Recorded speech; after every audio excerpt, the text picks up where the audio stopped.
Thiago, você tá no Música Curiosa e grandes artistas costumam lançar discos de muito sucesso. E até por isso, quando eles anunciam aí um novo lançamento, a galera já fica ansiosa aí, esperando pra ouvir e comprar. O que faz até mesmo com que, eventualmente, esses artistas acabem vendendo bastante no começo. Mas depois acabam não indo tão pra frente e as vendas acabam não indo tão bem assim. E é justamente por isso que a gente traz uma lista de artistas bastante famosos que decepcionaram em suas vendas em relação aos seus discos anteriores.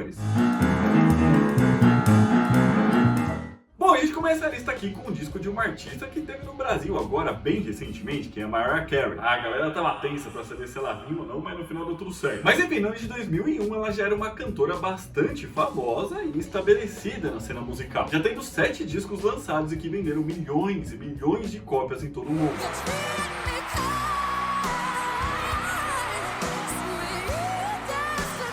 Isso aconteceu por toda a sua carreira, tá? Inclusive nos discos lançados depois disso. Tanto que se estima que ela já vendeu mais de 200 milhões de discos, sendo uma das artistas mais vendidas da história. Acontece que o 8º disco dela, né, o Glitter, lançado justamente em 2001, e que também era a trilha sonora do filme de mesmo nome, meio que acabou não indo tão bem assim quanto se esperava. Pra vocês terem ideia, até esse momento, aí, o pior disco delas em venda tinha sido o seu segundo, o Emotion, que inclusive até aquele momento aí também tinha sido o disco com o pior desempenho nas paradas de sucesso em seu pico, que é ali normalmente a primeira semana de lançamento, tá? Mas o Glitter chegou pra tirar ele dessa posição, com ele vendendo aí nessa primeira semana cerca de metade do que o disco anterior dela tinha vendido, que era o Rainbow, e que também já não tinha sido dos melhores, tá? Com o Glitter aí se tornando o disco de menor venda aí em toda a carreira dela, com cerca de 2 milhões de cópias vendidas. Muito longe aí dos 8, 10, 15, 20, até 28 milhões que os outros discos já tinham vendido. Too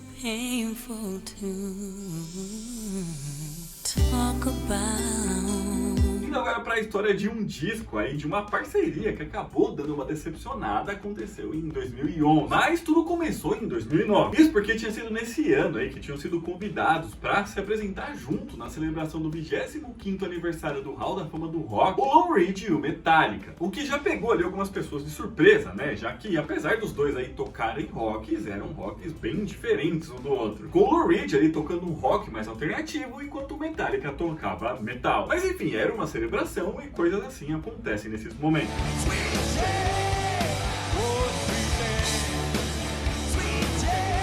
Acontece que após essa apresentação aí, eles decidiram por estender essa parceria para um disco, que foi o Lulu, lançado então em 2011. Com a recepção dele, tanto dos fãs quanto da crítica, já sendo ruim ali, meio logo de cara. E na primeira semana aí, logo depois do lançamento, que como eu disse, costuma ser o pico de vendas, o álbum vendeu cerca de apenas 13 mil cópias, o que pro Metallica estava muito abaixo ali da sua média de vendas. O Lou Reed até que foi bem, né, pra carreira solo dele. Mas depois disso, as vendas ainda caíram muito, né, de forma vertiginosa mesmo. E nos próximos 3 anos, o disco vendeu apenas cerca de 33 mil cópias. E no total aí, até hoje, já vendeu mais ou menos umas 300 mil. Mas muito abaixo aí dos 18, 20, às vezes até mais de 40 milhões que o Metallica já vendeu em outros discos dele. I am a chorus of the voices that gather up the magnets. Outra artista que passou por algo parecido foi a Madonna, que hoje em dia é a artista feminina aí que mais vendeu discos na história, com mais de 400 milhões de cópias vendidas. É muita coisa. Acontece que o disco American Life, lançado por ela em 2003, não ajudou ela tanto assim nesses números não. Esse foi o 9º disco na carreira dela e foi motivado lá pelos ataques de 11 de setembro, com a ideia aí desse ser ali um álbum mais conceitual mesmo. Porém, já no momento ali do seu lançamento, a recepção foi meio mista, as pessoas não curtiram tanto assim, com o artista aí não conseguindo muito convencer ali nas críticas que ela tentou abordar nas músicas que estavam nele. Assim, logo na primeira semana, o disco vendeu cerca de 240 mil cópias, o que até é um bom número, né? Porém, bem abaixo das 420 mil cópias que o seu disco anterior, o Music, tinha vendido nesse mesmo período. Com essas vendas aí do American Life sustentando muito ali pelo nome mesmo da Madonna, né? As pessoas estavam indo comprar um disco porque era um disco dela. Tanto que logo na semana seguinte aí, né, portanto, quando o pessoal já conhecia um pouco mais as músicas, as vendas dele caíram em 63%.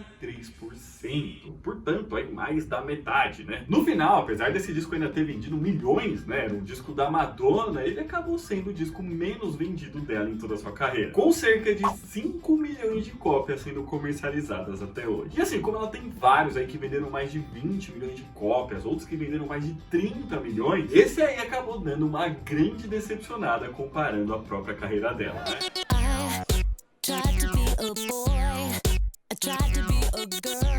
E essa mesma situação também aconteceu com o disco do Michael Jackson, que vendeu muito aí se comparado com outros artistas, mas comparando com a própria carreira dele, foi bem mal. Afinal, no ano de 2001 ele lançou o disco Invincible, que foi cheio de problemas aí entre o artista e a gravadora, que era a Sony, principalmente quando se referia ali às questões sobre a divulgação do disco de fato, o que pode ter ajudado também a ele ter vendido aí bem menos do que o esperado. Para vocês terem ideia, aí esse disco não teve nem mesmo uma turnê de divulgação, mesmo ele tendo sido o disco mais caro aí já produzido na história. Mas enfim, apesar disso, aí o disco até que vendeu bem ali em sua semana de estreia. Afinal, assim como no caso da Madonna, era um disco do Michael Jackson, com cerca de 360 mil cópias sendo comercializadas nesse período. Porém, ainda assim foi menos do que o seu disco anterior, que era o History de 1965 e que era uma espécie de coletânea, tinha vendido. E no final, aí esse disco também vendeu ali seus cerca de 5 milhões de cópias, ficando muito abaixo dos outros discos dele, né, incluindo aí o Thriller, que é considerado aí como o disco mais vendido de todos os tempos, com cerca aí de 70 milhões de cópias comercializadas, e o mesmo vale pro Bad, né, que vendeu aí até hoje umas 65 milhões. Então 5 meio que acaba sendo nada quase, né? Mas vale dizer ali que no ano de 2009, né, após a morte do cantor, meio que todos os discos dele começaram a vender bastante, incluindo o Invincible, né, que depois desse momento aí teve um salto nas vendas e hoje conta com cerca aí de umas 13 milhões de cópias vendidas. Mas ainda assim muito abaixo dos outros dele, né? Apesar de serem números gigantescos.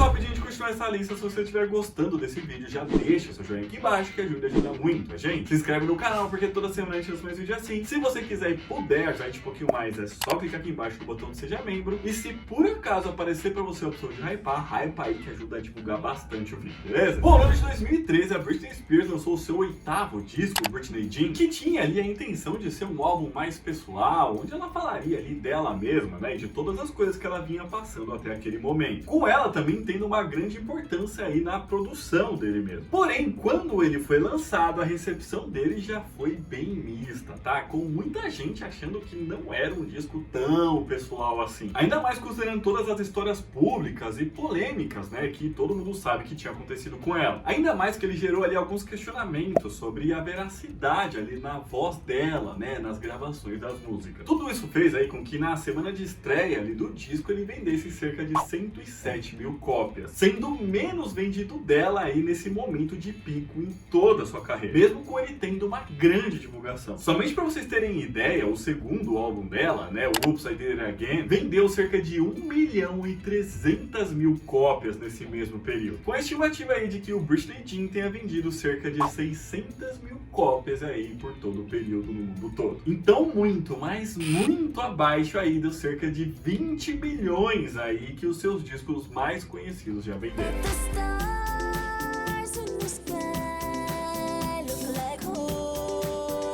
No ano de 1990, não fazia muito tempo que o George Michael tinha começado sua carreira solo. E já começou com muito sucesso, né? Tanto que nesse ano aí ele lançou o seu segundo disco, o Listen Without Prejudice, com ele tentando ali se mostrar como um cantor mais sério, né? Um pouco menos pop, mas ainda assim para tentar manter as altas vendas que o disco anterior dele teve. Para vocês terem ideia, o disco anterior dele, que foi o Faith, se tornou aí o disco mais vendido do ano de 1988 inteiro. E ao todo aí no mundo, né, vendeu cerca de 20 milhões de cópias. Acontece que o seu mais novo disco já não foi mais tão bem assim. Primeiro, que algo parecido lá com o que eu disse que aconteceu com Michael Jackson rolou por aqui também. Isso porque logo depois do lançamento do álbum, ele entrou em atrito ali com a gravadora, que novamente era a Sony, coisa que acabou prejudicando aí a divulgação dele. Assim, mesmo com o disco tendo recebido aí boas críticas, ele acabou vendendo menos da metade do que o anterior, chegando aí então a mais ou menos umas 8 milhões de cópias vendidas. Ainda assim é bastante, né?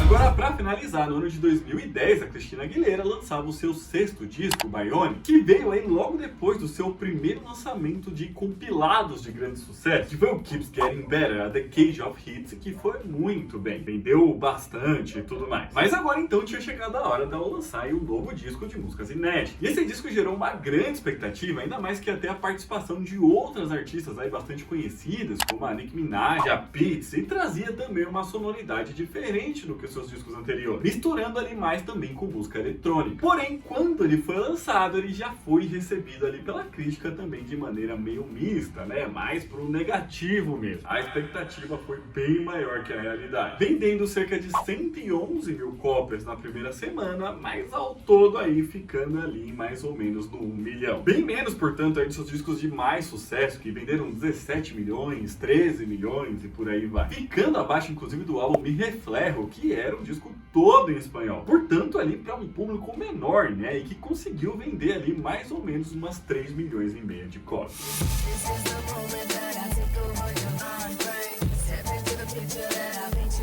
Mas então é isso, pessoal, esse vídeo é ficando por aqui, espero que vocês tenham gostado. E se gostaram, já deixa seu joinha aqui embaixo. Comenta aqui pra gente se você sabia que esses discos aí tinham vendido bem menos na carreira desses artistas aí. E se você já esperava que seriam eles que apareceriam por aqui. E deixa aqui pra gente também outros discos aí que foram uma grande decepção em questão de venda, né? E que a gente não falou por aqui, né? Aqui do Zóio está deixando outros vídeos pra vocês assistirem. Um beijo, até a próxima e tchau!